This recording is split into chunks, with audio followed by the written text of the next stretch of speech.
পাবনার চাটমোহরে প্রবাসীর স্ত্রীকে নিয়ে পালিয়ে যাওয়ার অভিযোগ উঠেছে শাকিল আহমেদ নামে এক পুলিশ কর্মকর্তার বিরুদ্ধে। মঙ্গলবার রাতে এ ঘটনা ঘটে। শুক্রবার সকালে বিষয়টি জানাজানি হওয়ার পর এলাকায় তোলপাড় শুরু হয়েছে। অভিযুক্ত শাকিল আহমেদ চাটমোহর থানার এএসআই ও সিরাজগঞ্জের শাহজাদপুর উপজেলার বাসিন্দা এবং ৩ সন্তানের বাবা।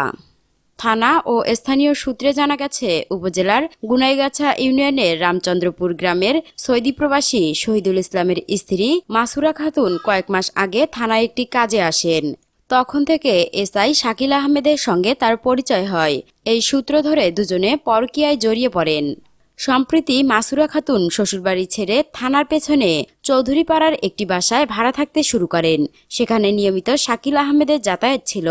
মঙ্গলবার কুষ্টিয়ার একটি আদালতে সাক্ষ্য দেওয়ার কথা বলে থানা থেকে বের হন শাকিল আহমেদ।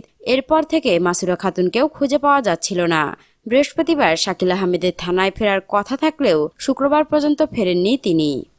সহকারী police super Chatmohar circle Arjumma Akter বলেন, বিষয়টি আমরা জেনেছি এবং ঊর্ধ্বতন কর্তৃপক্ষকে জানিয়েছি। এসআই শাকিলের বিরুদ্ধে তদন্তপূর্বক বিভাগীয় ব্যবস্থা নেওয়া হবে বলে জানান তিনি।